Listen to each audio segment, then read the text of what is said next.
Hora de conversar com o Rodrigo Orengo, direto de Brasília. O presidente Jair Bolsonaro segue muito reticente para assinar a peça orçamentária, até porque não quer pedalar, né, Orengo? Bom dia para você.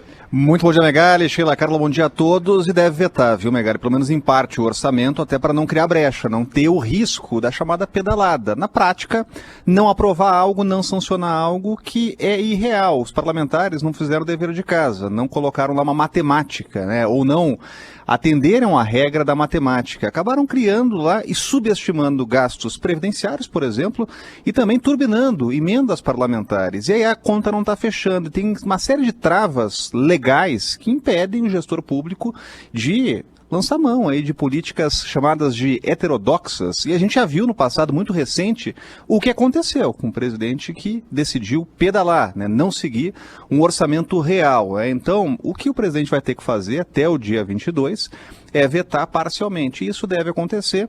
Já há sinalizações muito claras de que esse orçamento deve ser vetado em parte, em acordo com os parlamentares. Está faltando nessa conta, aí, Megali, pouco mais de 15 bilhões de reais. Então colocaram lá no orçamento esse valor, que é um montante significativo no momento de crise, e tem muito objetivo lá dos parlamentares de turbinar as emendas, porque a gente está num ano aí que é importante para os parlamentares para prestar contas. Ano que vem, ano eleitoral, muitos deputados e senadores vão concorrer à reeleição e querem prestar contas. As emendas parlamentares, elas são aquelas rubricas orçamentárias que permitem obras como construção de pontes, postos de saúde, sempre daquelas localidades que dão apoio ao parlamentar. Isso sempre fez parte da regra do jogo, né? Isso é lícito.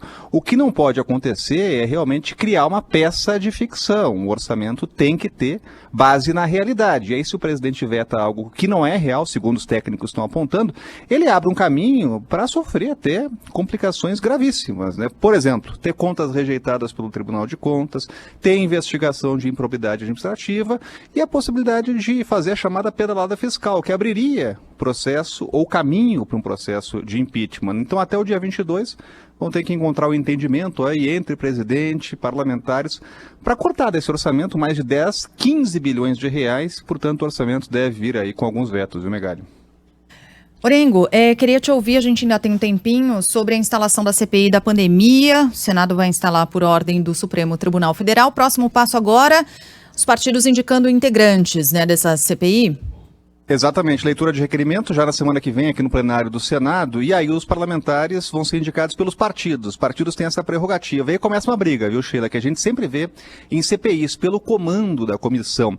É uma tradição do Congresso sempre dar o comando, presidência e relatoria, e foi uma tradição, pelo menos, para as minorias, porque a CPI é um instrumento de minoria, tanto que não é necessário conseguir a maioria dos votos para a criação de uma CPI. Inclusive, esse foi um argumento utilizado pelo ministro Luiz Roberto Barroso, quando obrigou o parlamento a criar essa CPI. Mas aí fica essa briga. E nas últimas CPIs que a gente viu aqui no Congresso, os governos acabaram conseguindo controle, presidência e relatoria. E é essa briga que a gente vai ver a partir de agora, porque esses postos, eles ditam os rumos da comissão. E outra coisa que a gente vai ver também nessa CPI é uma briga ali de escopo, de foco. A CPI, ela está sendo criada para investigar o governo e possível omissão do governo durante a pandemia, mas é claro que aliados do governo vão tentar arrastar os governadores e prefeitos para essa responsabilidade também, né? Então, a partir da semana que vem, já tem indicação aí dos membros da CPI. Ô, Orengo, mas geralmente a gente se dedica mais a tarefas que a gente faz com prazer, acreditando nelas, do que aquelas que a gente é obrigado a fazer, né? O STF foi lá, o papai STF mandou o Senado fazer a lição de casa. Larga esse videogame e vai fazer a lição de matemática. A gente pode esperar muita dedicação dos senadores nessa tarefa? Se a gente comparar com as últimas CPIs, não, viu, Megali? É um instrumento que é poderosíssimo. Tem que lembrar que CPI pode quebrar sigilo, pode convocar. A gente já viu até pessoa saindo presa de CPI, mas nos últimos anos acabou sendo um instrumento banalizado. As últimas CPIs não deram em nada, deram em pizza, né? Virou aqui realmente uma grande pizzaria o Congresso Nacional. Mas se a gente for um pouco para o passado, a gente vê primeiro que há precedente para o Supremo determinar abre CPI, e a mais conhecida delas, mais famosa, é a CPI dos bingos. Naquela oportunidade, o governo Lula era o auge das denúncias do mensalão, e o Congresso, na época, o presidente do Senado, Renan Calheiros, foi obrigado a criar a CPI por determinação do Supremo Tribunal Federal. Naquela oportunidade, uma decisão do plenário. Porque para criar a CPI, basta ter assinatura, o escopo lá definido, né? E o presidente tem que criar, não tem muita alternativa, né? O que a gente vê é que às vezes as CPIs ficam ali nas gavetas, né? Ficam para depois, né? Então já há precedente para isso. Agora, para ter efeito prático, como teve a CPI dos bingos, né? Chamada de CPI do fim do mundo na época, e teve muito efeito prático, realmente é difícil, né? Até porque as últimas CPIs acabaram em nada. Basta lembrar também que tivemos 2 CPIs da Petrobras antes do Petrolão, que não conseguiram apontar aí, enfim, né, possíveis culpados ou se antecipar problemas, né? Então, essa é uma CPI que vai dar muito o que falar, mas já nasce ali com pouca perspectiva de que vai ter um resultado aí muito prático.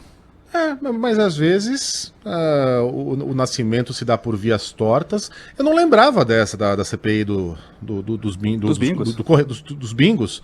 Não lembrava que tinha sido, que o Renan tinha sido forçado pelo STF também. Então, o precedente está aí. Bom, e sexta-feira o precedente está aberto já há muito tempo, é dia dele. A Cozinha Maravilhosa de Rodrigo Orengo. Hoje apresentando. Rapaz, sabe que eu estava pensando em fazer um prato sueco? O que você pensa aí quando você pensa num prato sueco? Pois é, rapaz, eu penso em Suécia, eu penso num certo tipo de cinema, mas esse assunto para outro dia. Mas sabe que é um prato que não é muito... salmão e batata. Não, sabe que é um prato que é bem comum à culinária brasileira, à gastronomia brasileira, que é um kotbuller, que na verdade é uma almôndega, né? Lá na Suécia eles comem muito com carne de caça, com rena, alce, mas eles fazem também muito. Almôndega de rena? Pois é. Mas eles fazem muito também de carne bovina e suína, e obviamente é essa a opção que eu vou adotar, né? Até porque para conseguir carne de caça é muito difícil. Você vai na carne de boi mesmo. Tá? Faz a mistura ali, carne bovina e suína, que os brasileiros estão acostumados, inclusive, né? É um prato acessível. É acompanhado de um caldo de carne bacana e também de uma calda de frutas vermelhas. Lá eles têm lá lingonberry, né, que eu nunca vi no Brasil, mas dá para adaptar aqui uma calda de frutas vermelhas. Mas tudo isso é uma desculpa, viu, Megali, para incorporar nesse prato uma batata que eles criaram lá na Suécia também, que é a chamada de Hasselbeck. Você já deve ter visto, uma batata sueca. Não. É uma batata sanfonada. Uma batata sanfonada. Você vai cortar a batata ali como se fosse em rodelas, mas o lance é que você não tira da batata, né? Você deixa ali as rodelas na batata e aí coloca pequenas incisões ali para criar essas rodelas, digamos assim, e bota no forno. E aí no forno ela se abre, aí você pode rechear a batata, fica bem bacana. Vamos ver se vai sair esse prato aí. Que coisa incrível. Bota no Google aí, batata sueca, Hasselbeck, vai ver, é bem bacana. Orengo, os seus pratos ficaram mais trabalhados, mais sofisticados desde que a gente criou o quadro A Cozinha Maravilhosa de Rodrigo Orengo? Claro. Porque não é possível que você fizesse isso a troco de nada. Tiveram que ficar, né? Fiquei na obrigada. Bom, melhor pra dona Orengo. Orengo, um beijo pra você então, bons pratos e até segunda. Um abraço, até mais.